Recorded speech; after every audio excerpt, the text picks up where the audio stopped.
and welcome back to my channel. I'm going to be talking on this video about how I personally tap into my inner child or my subconscious mind, and I feel like this would be super beneficial for people that are struggling with OCD or eating disorders or any type of addiction that they are not sure why they are engaging in but feel a very intense need to engage in. And these are some personal techniques that I use for myself. So I feel like the subconscious mind, and or some people call it the dark side or our shadow side, plays a bigger role in our life than we think. So it involves behaviors that we don't know why we are engaging in, but I feel a really intense need or a compulsive need to do them. So I feel like this is really helpful. So the first thing that I like to do when I find myself kind of going into a pattern that I'm not sure why I am engaging in is I like to start out with taking a day or at least a few hours to engage in selective mutism, which means that I don't talk for a period of time. And selective mutism is very helpful for me because I feel that if I talk a lot, I'm not really listening as much to what is going on internally. So when I decide for a day or a few hours not to speak, it allows me to it's a form of meditation for me where I get to pick up or write down images that pop into my head or thoughts that pop into my head that I'm not sure why are arising, and the subconscious brain or the shadow side or our unconscious mind will talk with us through images or pictures, or sometimes people have clips of videos that are not sure that are arising within their brain. So I always keep a pen and paper on me, and I write down thoughts or pictures that really kind of resonate with me or I have questions about. And it's super important not to judge them, because I try to keep a very subjective mind, because I feel like a lot of people fall into obsessive patterns because they are oppressing a part of themselves that they don't want to acknowledge. So the thoughts or patterns repeat themselves because they want to be acknowledged. So I try to really have an open mind on what thoughts or images arise. And usually it's thoughts or images that are not presented in the way that I like to present myself, or it's usually aspects of myself that I don't like to present to the world. So I always write them down, and I always like to acknowledge them, and I do this through selective mutism.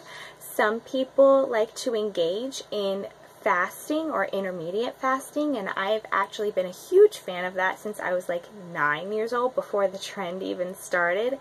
It's something that really works for me. It's basically different than regular fasting, but you go through intervals throughout the day that you don't eat or drink anything. It just depends on what resonates with you. Some people drink things, some people don't. But usually people like to wake up and skip breakfast and they eat their last meal at 8 o'clock. Some people only eat at 4 o'clock and have their last meal at 8 o'clock. So it just depends on what resonates with you and what your schedule is and how open you are to fasting. But I personally love it, and I do it if I really want to get in touch with an inner child or an inner part of the self. It's actually really good for repressed memories or childhood traumas or things that arise when you don't talk and you're not eating or drinking, because it allows you to totally be with yourself. So I do that. I do the intermediate fasting pretty much every day, but I'm not a psychologist and I am not a doctor. This is just something that I personally do, that I've been doing for a while, and it has really worked for me. I also do automatic handwriting, which I have just started to do, which I feel is super beneficial. So automatic handwriting can be criticized by the skeptics. It's basically writing with generally your less dominant hand, and having your intuition or your subconscious mind write what needs to be said. So This type of technique takes a lot of practice because we are so used to being in our conscious brain that a lot of times the conscious brain will get intervened with the unconscious mind, and you'll consciously write. Whereas when you're in the unconscious brain and the unconscious mind, your unconscious will write whatever needs to be said. And usually what I typically like to do is I usually like to be in a robe or a soft blanket, where anything that I feel really comfortable and safe in. I usually put on some incense, kind of have a day where no one is around, where I feel really comfortable, be around my favorite colors, and I usually like to do a little bit of meditation before I do it, but it's a state where you have to be completely relaxed and have a state of less resistance, or kind of in a state of letting go, of not being controlled by the conscious thoughts that are going through your head. So I like to focus on being around a waterfall and focusing on the flow of the water, and my conscious mind is focused on this flow of water, and I allow my unconscious mind to write. So I did this technique yesterday, and I did ask permission from my inner child if I would be able to share what she said on this video, and she said yes, but she didn't want to be revealed. So I actually have it right here. Whoops.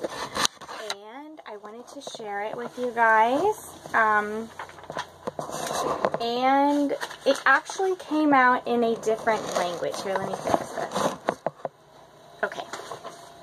Which I found very interesting because I feel like all of us are universally connected, and basically we're all connected in the way that we're all cut from the same cloth. So the images that or the handwriting that I found, this you're probably not going to be able to read because it probably looks like gibberish, but I haven't been able to translate it yet, but it's in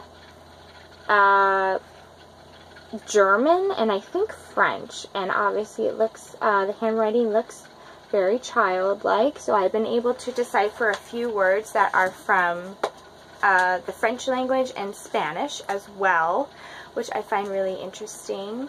And as for the German, I don't know why. I've taken French and Spanish in school, and I consciously cannot say, hi, how are you, in either language, but apparently my inner child can. So I really like to do this every once in a while to get in touch with if somebody needs to be heard or if an emotion needs to be felt, and it's really good for people that have repressed memories, people that struggle with trauma, childhood trauma, or people that have been diagnosed with dissociative identity disorder, which I personally, in my research, I don't believe is a disorder. I believe that is a gift.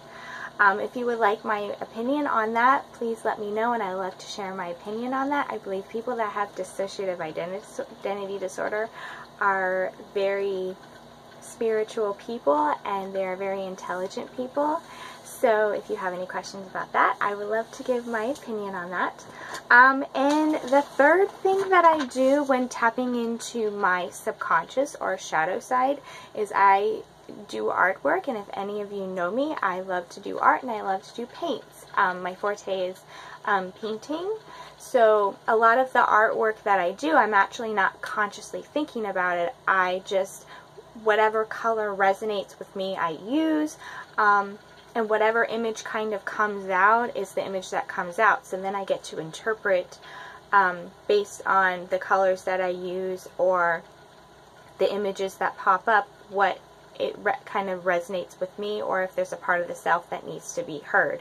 So I like art therapy as a form of therapy for people that have a hard time expressing themselves, because the colors and the way if they're like artists, as in drawing, you can tell what a person struggles with based on how hard they press on the paper, if they have really thick lines, what they like to draw.